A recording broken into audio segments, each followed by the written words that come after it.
For joining us and laying out for our viewers what, in your opinion, the Prime Minister has set to achieve during his visit. And I'm joined now by my colleagues. Some of them are in the United States. I'm joined by Ajay Mishra, who's joining me from Washington, D.C., where the Prime Minister is expected to land in some time from now. I'm joined by Kate Fisher. She's also joining us from Washington, D.C. And I have with me Nick Harper in the studio besides me. Thank you all three for being on the show. Kate, first to you. Give us a sense of the expectations in Washington, D.C. You have spoken from congressmen to White House officials to the officialdom in the United States. What are the expectations from the Indian Prime Minister's visit there?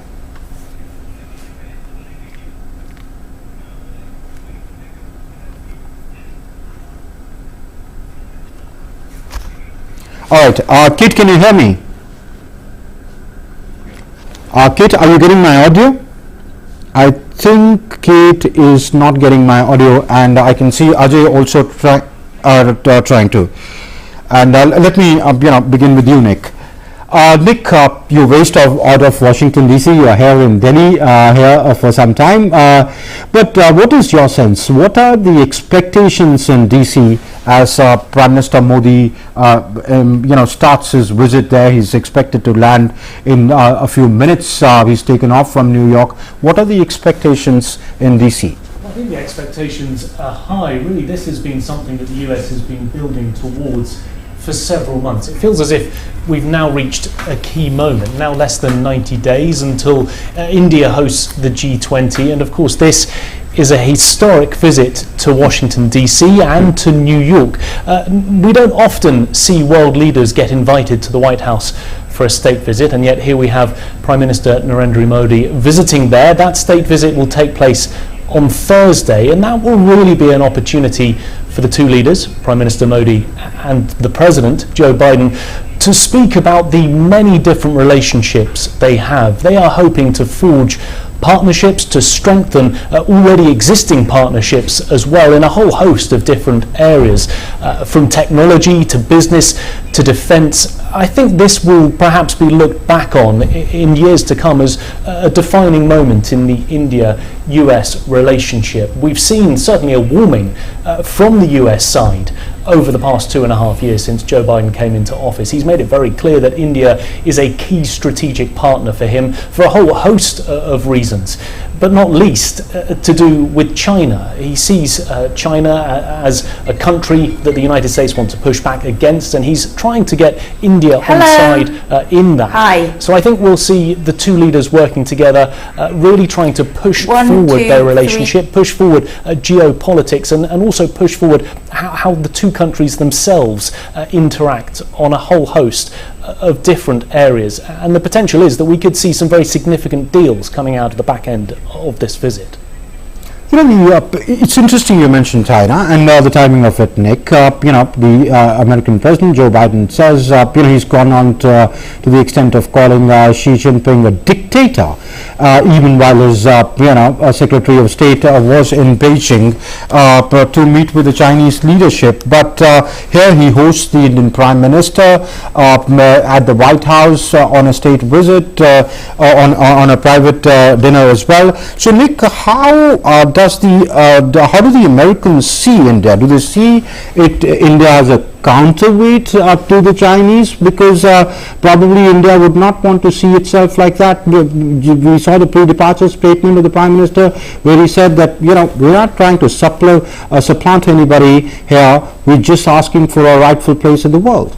Well, absolutely. I mean, India has made it clear its position. I think the United States would like to see it in a slightly different position, and that's why we've seen the reinvigoration of the Quad, that four-country partnership, the United States, India, Australia and Japan. Now, that grouping, they all say, has not got anything to do with China, but the subtext is very clear that China is at the heart of all four countries' major disagreements. And I think the United States would therefore like India to come somewhat closer on side when it comes to China. The US has said in the past that it doesn't expect its allies to choose between the US and China. But at the same time, the US has been courting countries throughout the Indo-Pacific during the last 2.5 years of the Biden administration, in particular Japan and South Korea, really looking towards them to strengthen those alliances, to try and bring that open and free Indo-Pacific into some sort of reality.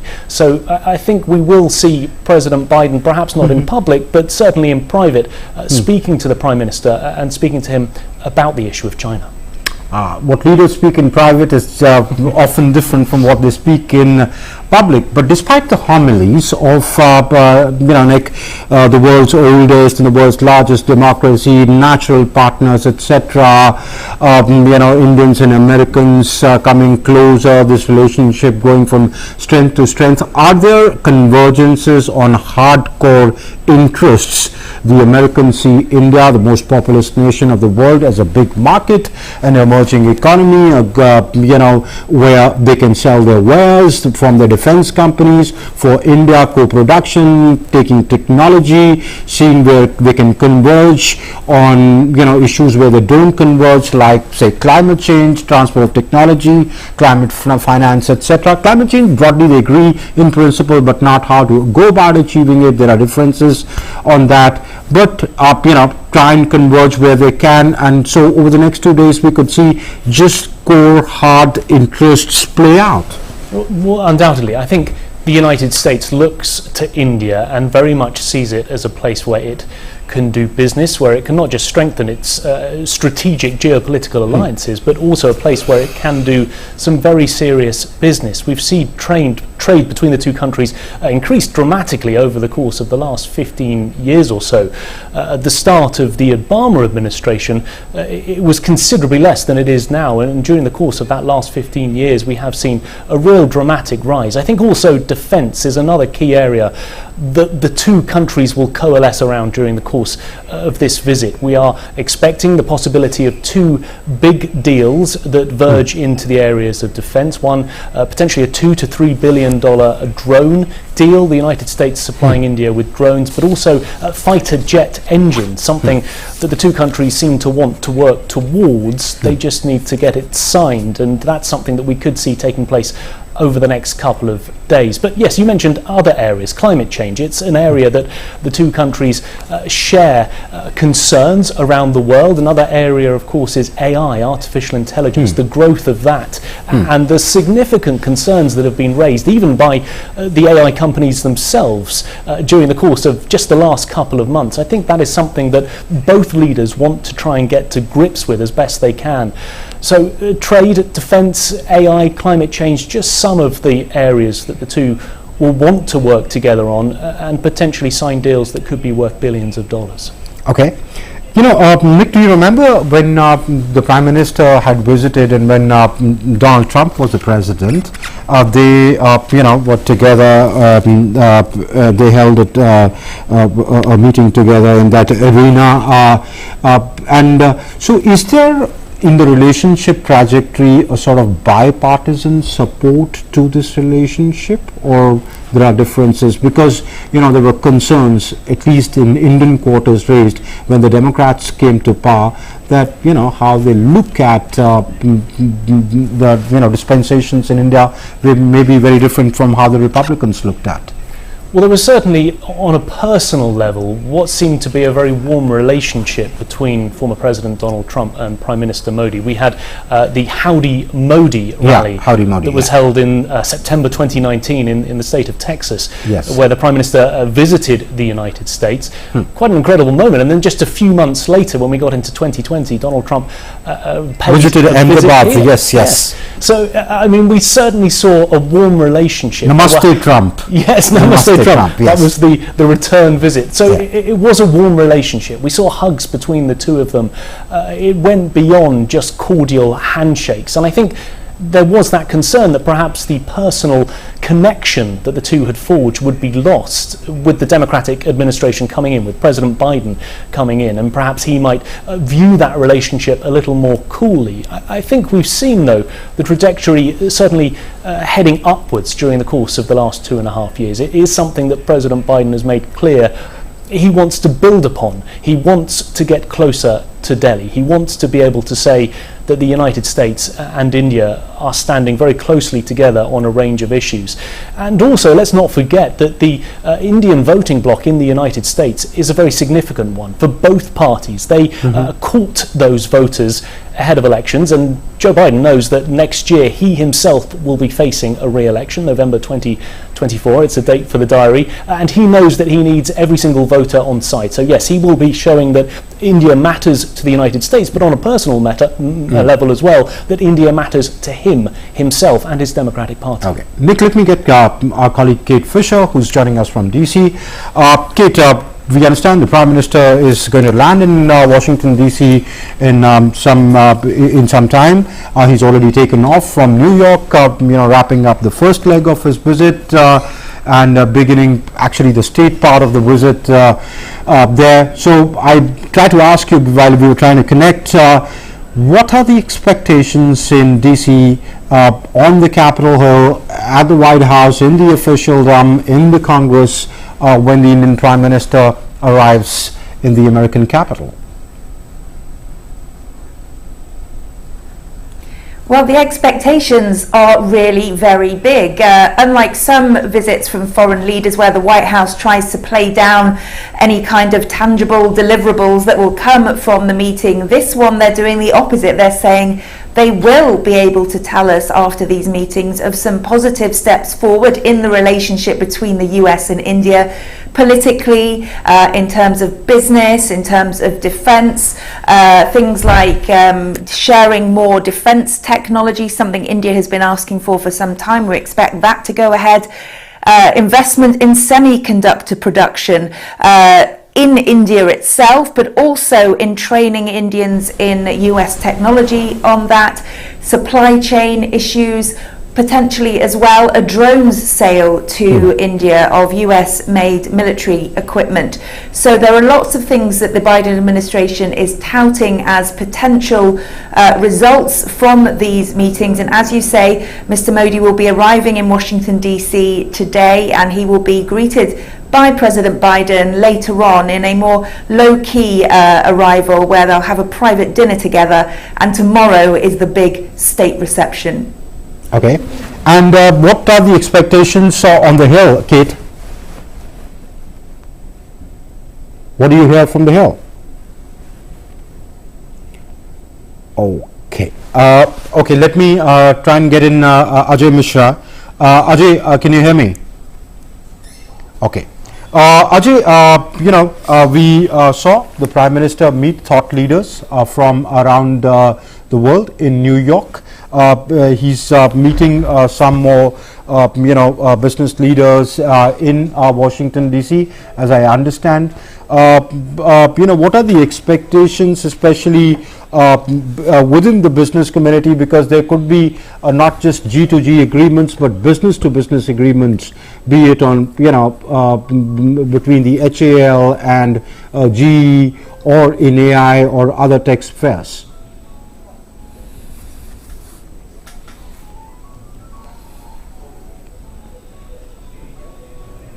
Ajay, can you hear me? Yeah, absolutely. Yes. Was this question for me, Amrit?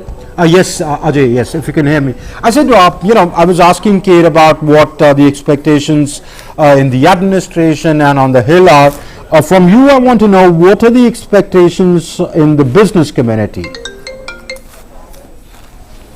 Hello, just the one second. US-India Can you business hear ties me? is going to be very important from the point of view that this is the first state visit of Prime Minister Narendra Modi, and the current bilateral trade between the two nations are $191 billion.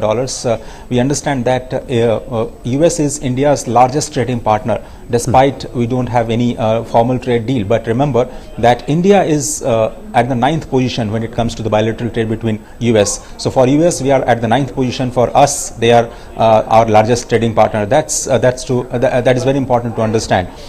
In the USA have a $500+ billion trade with the countries like Mexico, Canada, and China. But we are still at close to $200 billion. So we are targeting a $500 billion of bilateral trade in some years from now. There is no specific timeline set for that. But US IBC president is very hopeful that with the ISET being launched recently, with the defense partnership going forward, with the special coordination and engagement, especially in the energy, education, higher education, medical, healthcare field, we may expect that these kind of collaborations, especially in the emerging technologies, will lead the both nations to achieve the target of $500 billion in short span of time.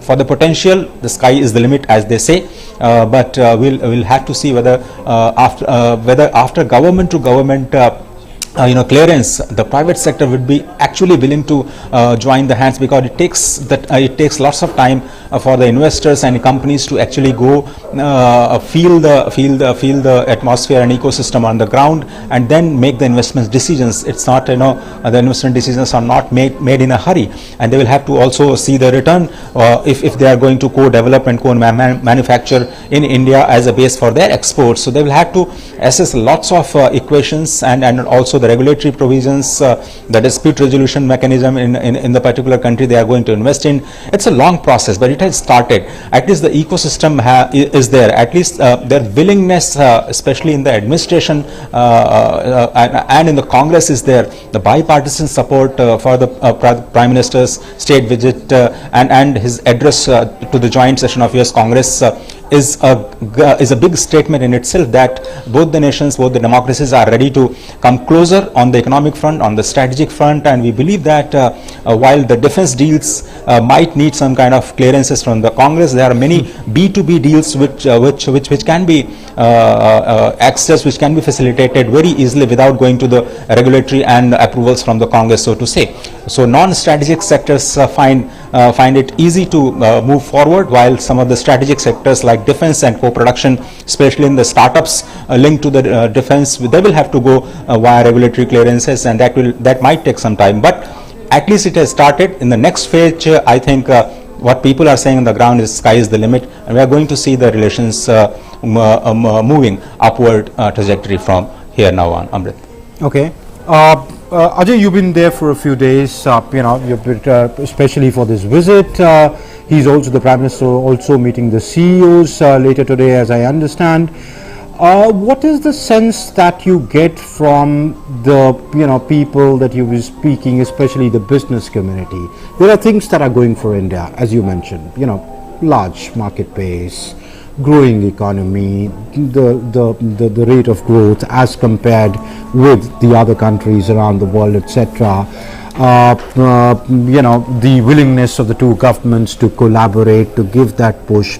You spoke about the ecosystem, but what is the sense? How do they see the ecosystem? Do they see the regulatory framework more investment friendly? Do they have concerns about it? Do they want the Indian government to do more? Do they believe the Indian companies have progressed to sort of collaborate for a meaningful collaboration, co-production, etc.? Give us a sense of that. How does the American business look at India as a business destination? Absolutely. I understood your point. I think what does US business actually are looking for the Indian government and the Indian business ecosystem is first the ease of doing business, and people on the ground from the industry side, they believe that the Modi government has done a lot on the ease of doing business side. There is a huge push for the infrastructure development. They are looking for the decriminalization of many of the regulations pertaining to companies law. There has been the simplification of the laws in the last few years. We have seen great push in different sectors, be in terms of opening up the sectors for the foreign investment. They believe that the government is really serious about the ease of doing business. They are doing quite a lot on this. Secondly, the China plus one policy of the US as well as of the other countries, they don't want to be dependent on China too much for the supply side assistance on the business side. So they want an alternative. It can be Vietnam, it can be Mexico for USA example, it can be Canada, but USA also feels that India is a trustable, dependable partner in the long run for these kind of co-production, co-development when it comes to supply chain management. That's very important to understand, that India is being considered as alternative to China. That's very important. So and therefore we hope that the US investors will come into the manufacturing sector, which is need Aadhaar for the Indian economy, because we are looking for increasing our share of manufacturing from 17 to 25% of the GDP. We are heavily dependent on services. That's not good for the employment generation, and we understand that the $100 billion which people say in USA is ready to go into Indian economy is very crucial for achieving the bilateral trade of $500 billion, and they understand that India is fastest growing economy. They understand that despite all the odds and inflationary pressures, we are still growing at the 6%, the fastest among large economies, and these reforms are going to continue in the next 15, 20, 25 years, where we are eyeing to be 5 trillion, 10 trillion, 15, 20 trillion dollar economy by 2047. So Amrit Kal, the vision for Amrit Kal, everybody is aware of the reforms that we are undertaking. Everybody is aware of the kind of PM Gati Shakti programs that we are launching, the infrastructure development and the GST kind of reforms on the taxation front. Everyone is aware of these reforms and the steps that has been taken in the positive direction, and everybody is hopeful, I think, from the industry side, that there will be greater collaboration and serious collaboration, so to say. At least the atmospherics for that collaboration seem to be right for the moment. I get that point, Ajay. Let me go to Kate. Kate, I was asking you, you told me what the expectations of the administration are from the Indian Prime Minister's visit. What is the sentiment at the Hill? Well, it's interesting because there are several members of the US Congress who are Indian American. They were either born here to Indian parents or born in India and immigrated over here. So they have a really personal interest in Prime Minister Modi's visit and a real personal interest in increasing and strengthening those ties between the two countries that they love. And I actually had the chance to speak to a few of them a week or so ago at an event here in Washington, DC, and all of them said they were excited to welcome the Prime Minister here and excited for what deepening relations could mean for both the US and India. Sri Thanadar saying he wants to see the relationship getting stronger. He'd like to see India move from its position of non-alignment and get in to even closer with the US, because he sees benefits for both countries, not just politically but from a cultural, educational, people-to-people aspect as well. Raja Krishnamurthy also excited for this, but said that he would hope that Joe Biden would also address accusations of democratic backsliding when he meets him, and that was echoed by Pramila Jayapal, who was keen that she hoped that Mr. Modi would understand that his responsibility as leader of such a great country as India is to protect the rights of everyone who lives there. But certainly excitement across the Hill, and not just from Indian American members of Congress, but for all members of Congress who generally on Capitol Hill, there are a few things that Democrats and Republicans can agree on, but one of them that they generally agree on is the concern of the rise of China, and they all understand the importance of the relationship, the US's relationship with India, in combating that. So there will be a warm welcome on the Hill for Mr. Modi, save for some of those concerns that some members have over the democratic situation in India. Okay. Let me bring Nick Harper back again. Nick, it's interesting that we keep coming back to the China question. Is it clear that the Americans see India as a counterweight to China in the Indo-Pacific, and therefore that is the framework under which the strategic relationship is going forward? Or does America see more value in India as an emerging power, which could bring stability, equity to the region? I think it's a combination of the both in many ways. The United States is really just trying to look for as many countries as it can to get on its side, but it will look at India, it will look at its size, at its dominance, at its potential, and certainly see it as a potential partner when it comes to trying to counter China. Purely from the United States' point of view, China has been at the heart of many of the Biden administration's decisions since Joe Biden came into office about 2.5 years ago. He has said time and again that China is very much the geopolitical threat for his administration, the one that it wants to actively counter. And that is why he has sent many of his envoys, many of his top cabinet positions, even himself and his vice president, into the Asia-Pacific region to be able to shake the hands of leaders who he sees as being able to partner with the United States to counter not just the military but also the economic rise that the US sees from China, and from an aggressive point of view as far as the United States is concerned. So therefore, when it's looking to other potential partners, India is certainly up there at the top of the list, one that the United States would like to be able to have on side. But as we know, Prime Minister Narendra Modi is somewhat more cautious and not exactly explicit in his desire to throw his hat into the United States ring when it comes to trying to counter China, positioning himself against China. That's not really what we've seen so far, and the United States, although they will continue to push, may not get quite the outcome that they're looking for. But the Quad alliance, that partnership of the four countries with Japan and Australia and India, is certainly one that they are trying to strengthen as much as possible. Okay. Archie, after the Prime Minister lands in DC in some time, the first event that he attends is the Skilling for Future event at the National Science Foundation. Tell us more about this event. What is expected to transpire there? So it's the very first public event of Prime Minister Narendra Modi. He will come here at the National Science Foundation. As we understand that it's an independent research agency under the government of USA, which is linked to the non-medical kind of practitioners like technology and engineering. So National Health Foundation is the medical counterpart, but this is non-medical research foundation, and he and the First Lady would interact with some of the finest students here, and it is going to be the first interaction, the public interaction of Prime Minister Modi here in DC.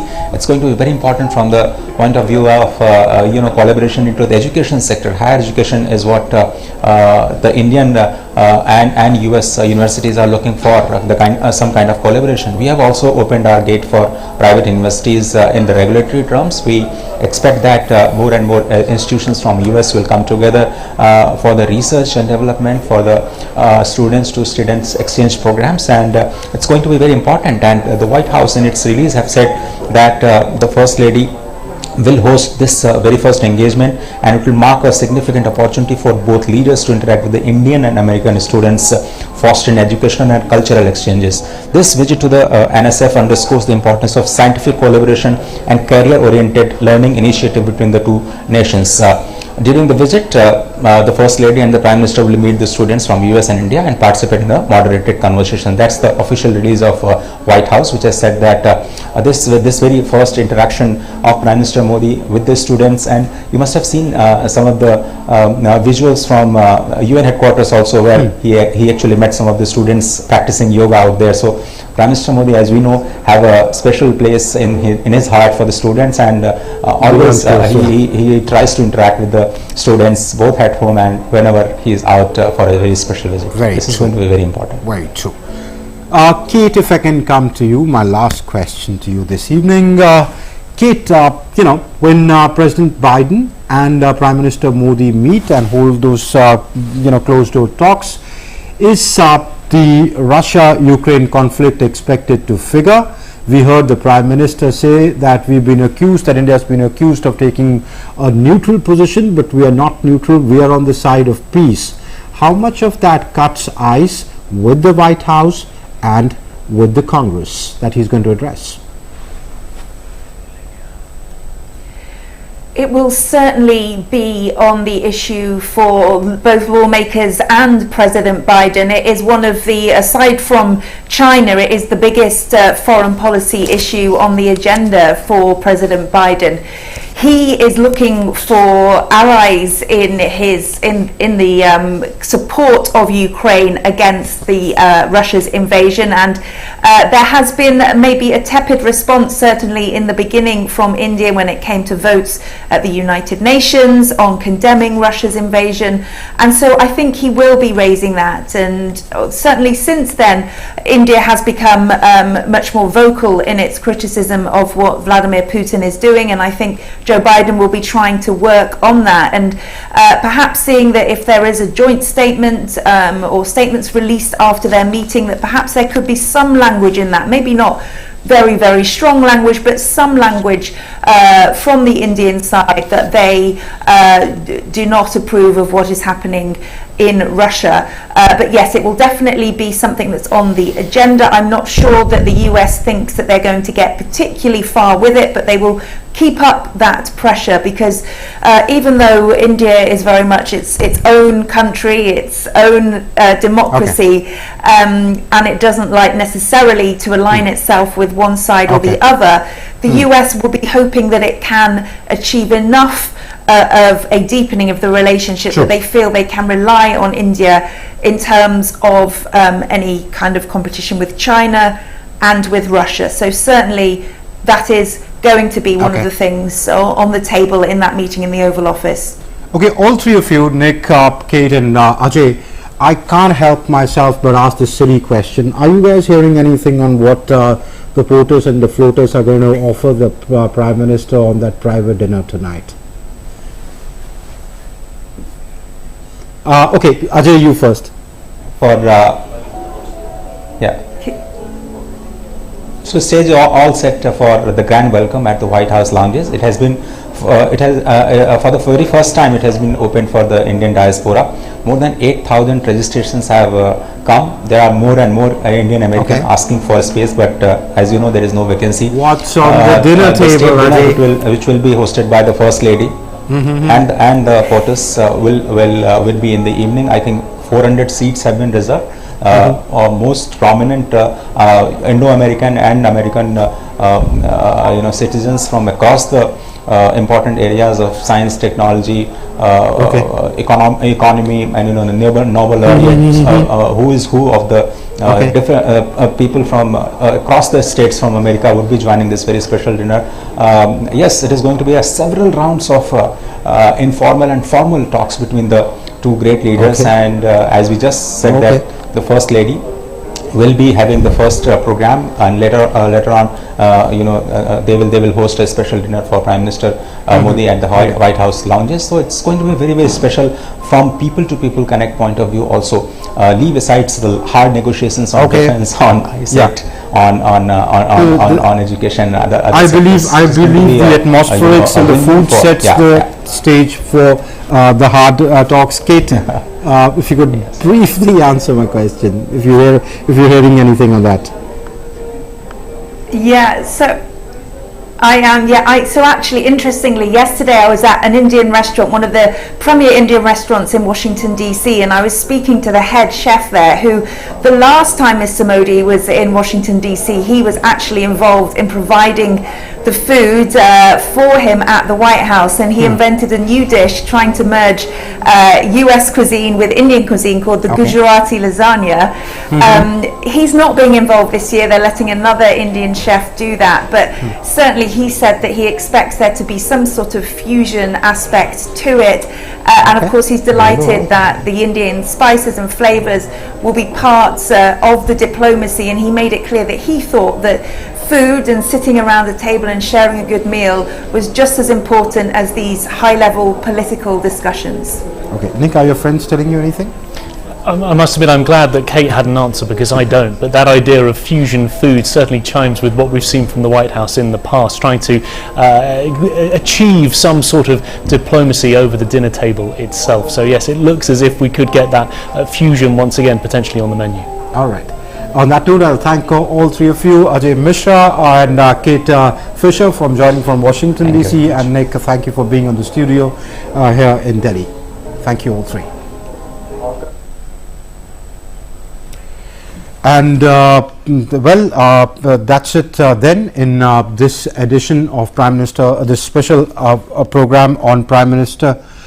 My producer tells me that Ajay Mishra also has us telling about what how the US papers are treating the news about Prime Minister Modi's visit to the United States. Ajay brings us this from DC. Coming to the newspapers, Wall Street Journal, as we understand, is a very important economic paper out here, and there is an open-ed. Yesterday, he had an exclusive interview with the Wall Street Journal. Today, there is a very important op-ed by David Malpass, who was the president of World Bank between 2019 and 23, and also he was under secretary in the US Treasury between 2017 to 19. It's very important. David Malpass is a very prominent voice as far as the economic ecosystem of the world is concerned, and he has said in his open-ed that a growing India is good for the US. Now, he's arguing that India is the only country which is going to surpass the growth rate of 8%. So the central theme of this op-ed is that India and USA must come closer. They must act together to achieve the India's intended growth target of 8%. If I can just show you the last portion of the op-ed, is saying that India is a rising power. Mr. Modi's visit to the US is an opportunity for the two countries to improve the growth prospects as India sets its sight on 8%. So this op-ed is talking about 8%, whereas it's also looking at the fact that the world is going through a recession and a very painful period as far as the inflationary pressures are concerned, and it is also expected that the new trade and investment opportunities from USA will help both the countries become the less dependent on China. So India as an alternative and diversified market for the supply chain ecosystem for the world is a prominent voice across the media, as I can see right now. It also said that India has taken a number of reforms on the economic front, be it labor market reforms, capital market reforms. The startup ecosystem is very impressive, as this op-ed is saying, and also a strength from the MSME, which is kind of backbone for the Indian economy. That's very important. So the Wall Street Journal have a huge admiration for India's economic policy. If we talk about the New York Times is talking about the very popular program, which is Man Ki Baat, and it has lauded the Prime Minister's effort to reach out to people of India via this very democratic means of medium, that is radio, and it's a beautiful piece. And in that piece also, the New York Times is talking about that how India is going to be counter to the China's hegemony in the Asian region, and US doesn't want that. And almost everyone on the Washington street right now is talking about the Russia and China versus India's rising economic power. If you see. So that was my colleague Ajay Mishra bringing us what the American papers are saying this morning in the United States, where Ajay is reporting from in Washington DC. In some time from now, the Prime Minister, who's already left from New York, wrapping up the first leg of his visit to New York, where he met yesterday the CEOs and thought leaders, tech stars, Elon Musk, Nobel laureates, health experts, academics, mathematicians, statisticians, etc. And this morning took part in the yoga session on the occasion of the 9th International Yoga Day in New York. Is already on a plane to Washington DC, where he begins the official part of his visit. I understand tonight he meets with the CEOs, and he goes for a skilling session at the National Science Foundation, where he meets US students, and later in the evening there is a dinner being hosted, a private dinner being hosted for him by President Biden and First Lady of the United States, Jill Biden. We'll keep bringing you as the Prime Minister's program progresses. That's it from me for the moment. Thanks for watching. Namaskar.